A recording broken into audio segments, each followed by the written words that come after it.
ನಮಸ್ತೆ ಸ್ನೇಹಿತರೆ. ಕಾಂಗ್ರೆಸ್ ಪಕ್ಷದಲ್ಲಿ ಜಗಜ್ಜಟ್ಟಿಗಳ ಕಾಳಗ. ಕಾಂಗ್ರೆಸ್ ಪಕ್ಷದಲ್ಲಿ ಜಗಜ್ಜಟ್ಟಿಗಳ ಕಾಳಗ. ಸಿಎಂ ಮತ್ತು ಡಿಸಿಎಂ ಮಧ್ಯೆ ಕಾಳಗ ತಾರಕಕ್ಕೆ. ಪಕ್ಷದ ಹೈಕಮಾಂಡ್ ಸಿಎಂ ರಾಜೀನಾಮೆ ಕೇಳುತ್ತಾ,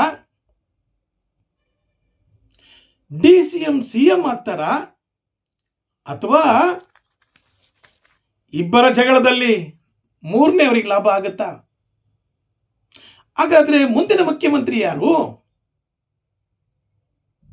ಯಾರಾಗ್ತಾರೆ ಮುಂದಿನ ಮುಖ್ಯಮಂತ್ರಿ?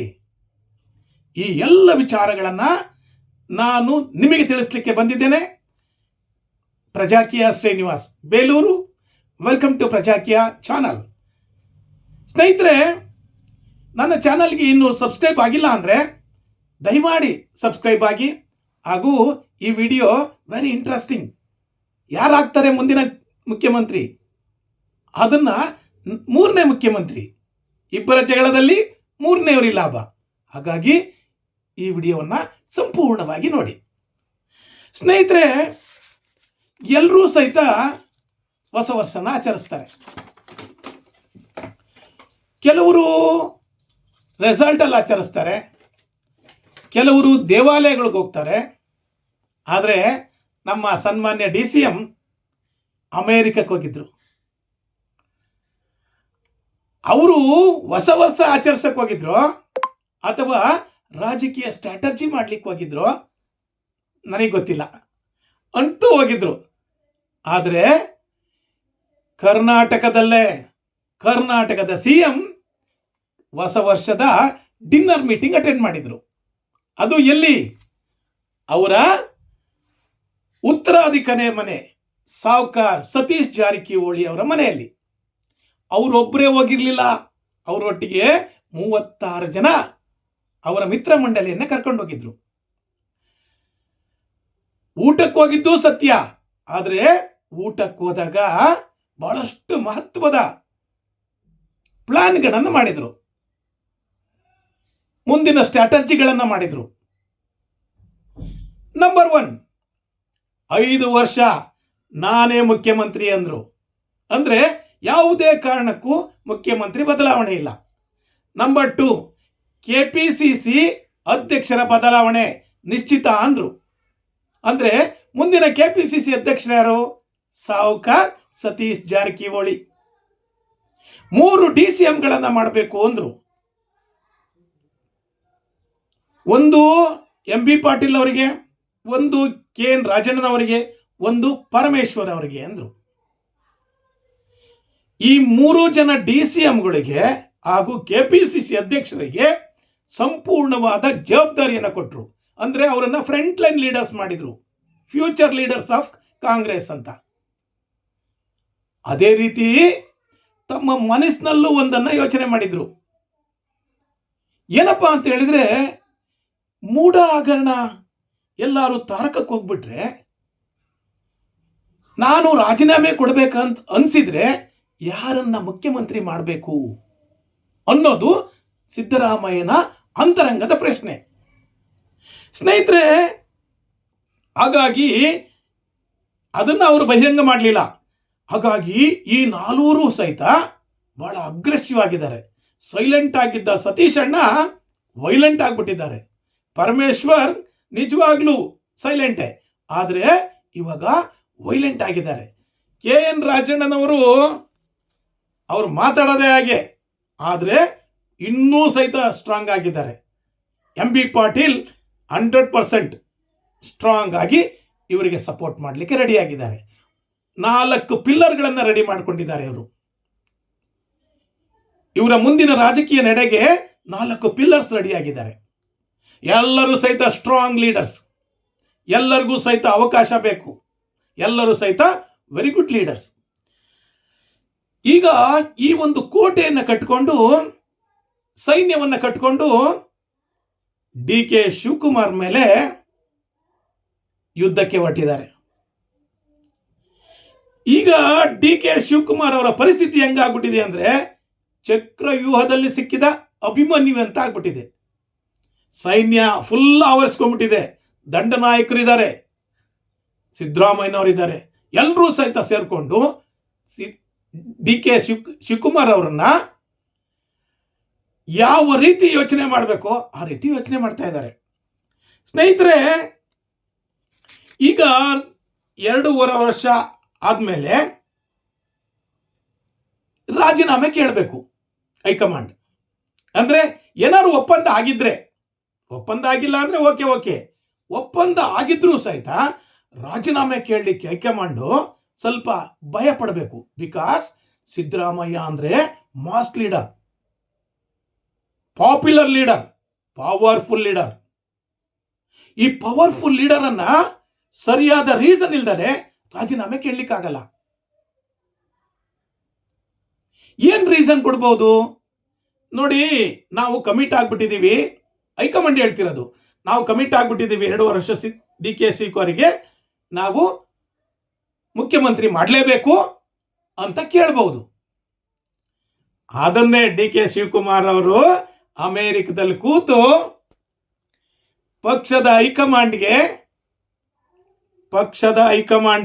ಅಂದ್ರೆ ಸುರ್ಜೇವಾಲಾ ಅವರಿಗೆ, ವೇಣುಗೋಪಾಲ್ ಅವರಿಗೆ, ಹಾಗೆ ತಮ್ಮ ರಾಹುಲ್ ಗಾಂಧಿ ಅವರಿಗೆ ಎಲ್ಲರಿಗೂ ಸಹಿತ ಕನ್ವೆ ಮಾಡಿದ್ದಾರೆ.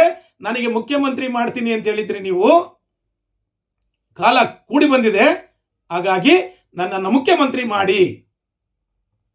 ಆಗ ಹೈಕಮಾಂಡ್ ವಿಧಿ ಇಲ್ಲದೆ ಸಿದ್ದರಾಮಯ್ಯನವರನ್ನ ರಾಜೀನಾಮೆ ಕೇಳಬೇಕು. ರಾಜೀನಾಮೆ ಕೇಳಿದ ತಕ್ಷಣ ಸಿದ್ದರಾಮಯ್ಯ ಕೊಟ್ಬಿಡ್ತಾರಾ? ಯಾಕೆ ಕೊಡಬೇಕು ಅಂತಾರೆ.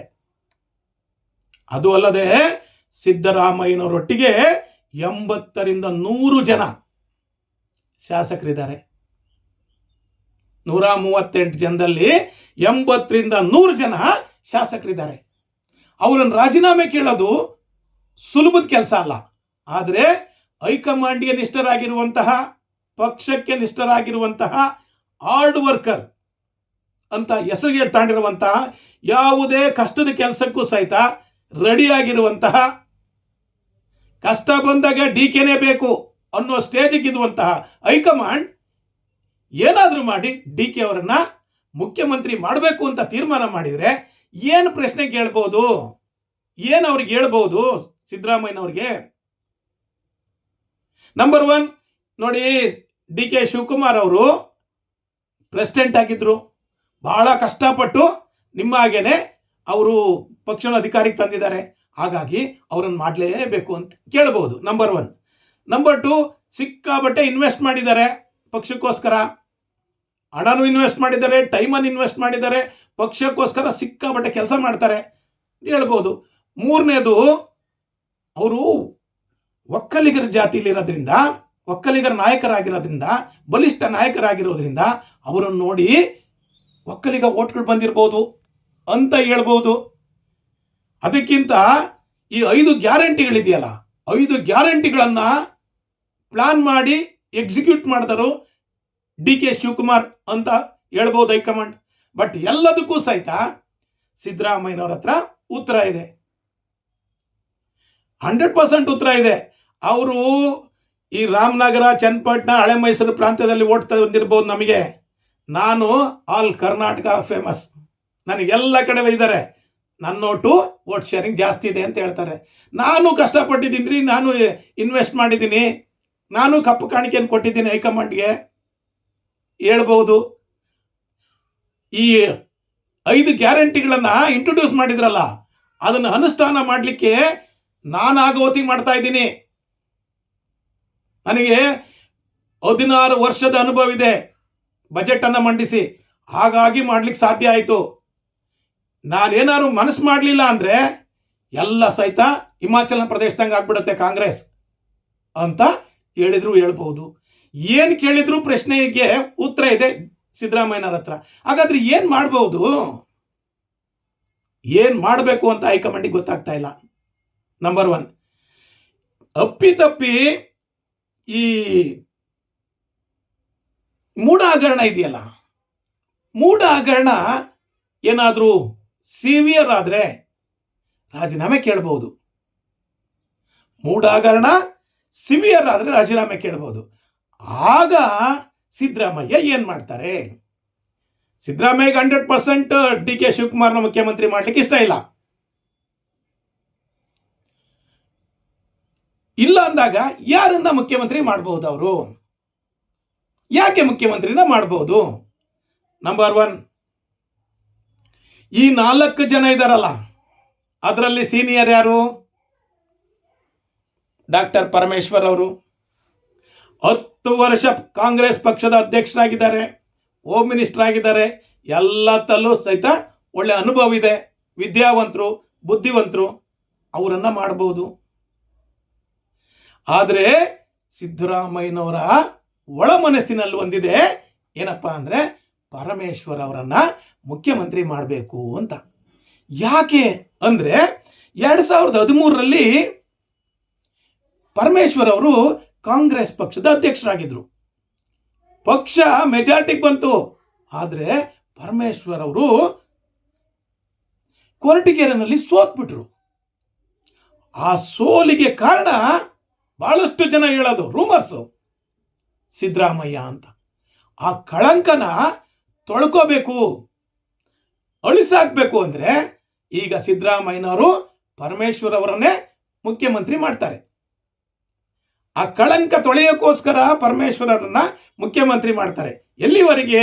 2028ರವರೆಗೆ. 2028ರಿಂದ ಮುಂದಕ್ಕೆ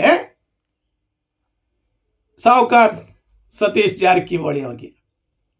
ಹೇಗಿದೆ ಸಿದ್ದರಾಮಯ್ಯನವರ ಪ್ಲ್ಯಾನು?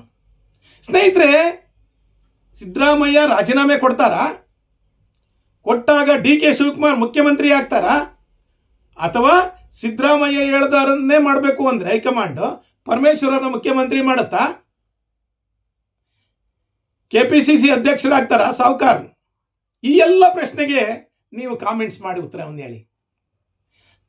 ಇಲ್ಲಿವರೆಗೆ ನನ್ನ ಈ ವಿಡಿಯೋ ನೋಡಿದ್ದಕ್ಕೆ ನಿಮಗೆಲ್ಲರಿಗೂ ಶರಣಾರ್ಥಿ. ಹಾಗೂ ದಯಮಾಡಿ ನನ್ನ ಯೂಟ್ಯೂಬ್ ಚಾನಲ್ಗೆ ಸಬ್ಸ್ಕ್ರೈಬ್ ಮಾಡಿ, ಲೈಕ್ ಮಾಡಿ,